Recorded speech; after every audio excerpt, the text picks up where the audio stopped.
আমাদের শরীর যত দ্রুত ময়লা হয় তার চাইতে দ্রুত ময়লা হয় আমাদের ব্রেন। যে কি কোন ভাই, ব্রেন ময়লা হয়। হ্যাঁ, এবং ব্রেন যদি ময়লা হয় তখন হয় কি ডিপ্রেশন হয়, অ্যাংজাইটি হয়, ঠিকভাবে ঘুম আসে না। তা ব্রেনটা পরিষ্কার করার জন্য প্রত্যেক দিন 5 বার গোসল করার চাইতে উপকারী জিনিস নামাজের ব্যবস্থা আল্লাহ করছে। তার মানে নামাজ এটা ব্রেন পরিষ্কারের একটা সেরা বুদ্ধি। কিভাবে পরিষ্কার হয়? যে অবস্থায় আপনি আছেন শুকরিয়া আদায় করেন।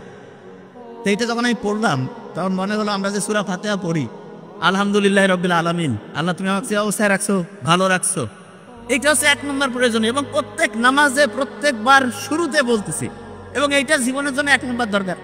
তার মানে নামাজ হচ্ছে আল্লাহর সাথে কানেকশন করার সাথে আমার নিজের ভালোর জন্য দরকার বেশি। নিজে ভালো থাকবো কখন? যখন আমি চিন্তা করি যে আল্লাহ আমার তুমি যে অবস্থায় রাখছো ভালো রাখছো। আর দ্বিতীয় কথাটা কি দরকার, সেটা হচ্ছে মানুষ দীর্ঘদিন ভালো থাকতে পারবে, মানুষের ব্রেন সুস্থ থাকবে, মানুষ হচ্ছে উন্নতির দিকে যাবে কখন? যখন কেউ রেগুলার পড়াশোনা করে। কোরআনের প্রথম যে আয়াতটা নাজিল হইল কি ছিল? প্রথম আয়াতটা পড়ো তোমার প্রভুর নামে, ঠিক না? পড়ার কথা বলছে। তা আল্লাহ কিন্তু নাজিল হওয়া প্রথম কথাটা পড়ার সাথে, কোরআনে আমরা যখন সূরা ফাতিহার প্রথম যে আয়াতটা দিয়ে নামাজ শুরু করে প্রত্যেক রাকাতে, সেটা কি ছিল? প্রথম রাকাতে প্রত্যেকবারে বলতেছি সেটা কি? সেটা হচ্ছে শুকরিয়া জানাচ্ছি আল্লাহর কাছে। তার মানে মানুষের জন্য যেটা সবচেয়ে প্রয়োজনীয় আল্লাহ কিন্তু সেট করে দিয়েছেন।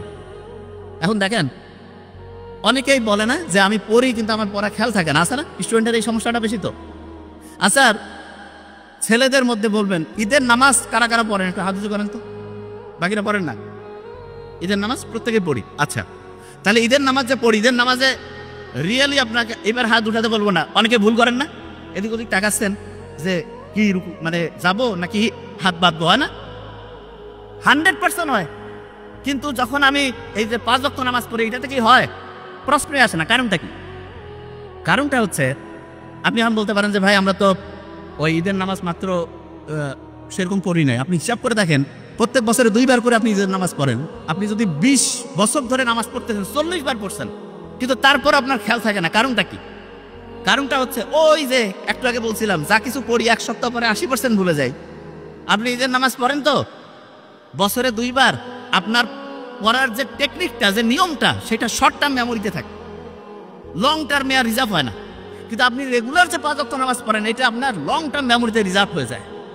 এই জন্য ঈদের নামাজটা এইটা থেকে একটা পড়ার টেকনিক বের করা যায়। সেটা কি? অনেক স্টুডেন্ট আছে বছরে একটা চ্যাপ্টার পড়লো, 6 মাস না ইয়ার, হঠাৎ করে বই থেকে প্রশ্ন করছে, জিজ্ঞাসা করছে, উত্তর দিতে পারতেছে না। কেন পারে না? কারণ পড়াটা শর্ট টার্ম থেকে হারাই গেছে।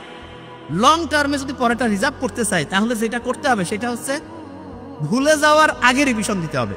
আমরা যে নামাজ পড়ি, প্রত্যেক দিন 5 ওয়াক্ত নামাজ পড়তেছি না, একই সূরা ফাতিহা আমির কমন দরকার কি? আল্লাহ তো কইতে পারতো যে দিনে 1 বার পড়বা, একটু করে পড়লে হবে। নো, 5 বার রাখছে। এই কারণে দেখবেন মুহাম্মদ সাল্লাল্লাহু আলাইহি ওয়াসাল্লামের একটা হাদিস আছে, দিনে যদি 5 বার কেউ গোসল করে তাহলে তার শরীরে কোনো ময়লা থাকে না। না, আমাদের শরীর যত দ্রুত ময়লা হয় তার চাইতে দ্রুত ময়লা হয় আমাদের ব্রেন।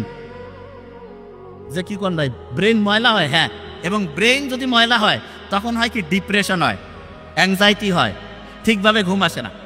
তা ব্রেনটা পরিষ্কার করার জন্য প্রত্যেক দিন 5 বার গোসল করার চাইতে উপকারী জিনিস নামাজের ব্যবস্থা আল্লাহ করছে।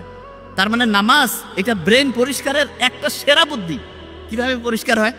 ওই যে বিজ্ঞানীরা দেখছে, নোবেল বিজ্ঞানীরা, যে সবচাইতে ভালো কোনটা, যে শুকরিয়া যদি থাকে, আপনি যখন নামাজে দাঁড়ান তখন যদি এই শুকরিয়াটা থাকে আপনার মধ্যে, যে আমি যা কিছু করছি, যে অবস্থায় আমি আছি, আল্লাহর কাছে আমি শুকরিয়া, আল্লাহ আমাকে ভালো রাখছো, অটোমেটেড দেখবেন যে আপনার মনের যে দুশ্চিন্তা, মনের মধ্যে যে খারাপ অবস্থা, এটা আল্লাহর রহমতে নাই হয়ে গেছে।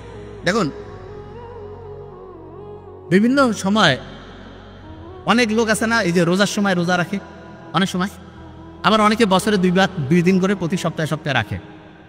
বিজ্ঞানীরা দেখতেছে আমাদের শরীরের যে ফাইটিং সিস্টেম আছে না, রোগ প্রতিরোধ ব্যবস্থা, এইটা ওই যে গাড়ি ওয়ার্কশপে গিয়ে পরিষ্কার করে না, এরকম আমাদের রোগ প্রতিরোধ ব্যবস্থাটা পরিষ্কার করার জন্য যতগুলো সিস্টেম আছে তার মধ্যে নাম্বার 1 হচ্ছে রোজা রাখা। তা আল্লাহ যে বলছে যে রোজা তোমার জন্য ফরজ করছি, আর এটার যে কল্যাণ, এটা যদি তুমি বুঝতা। বিজ্ঞানীরা এখন দেখতেছে না, প্রত্যেক দিন আমরা যে রোজা রাখতেছি, প্রত্যেক মাসে যে এরকম করে এক্সট্রা যদি রোজা রাখি, তাহলে আমাদের শরীরটা ক্লিন হয়ে যায়। তা এই জিনিসগুলো আমি এই কারণে বললাম যে আপনি ইসলামের সাথে যদি থাকেন, তাহলে আপনি সবচাইতে বেশি উপরের দিকে যাবেন, সবচেয়ে বেশি সেরা হবেন।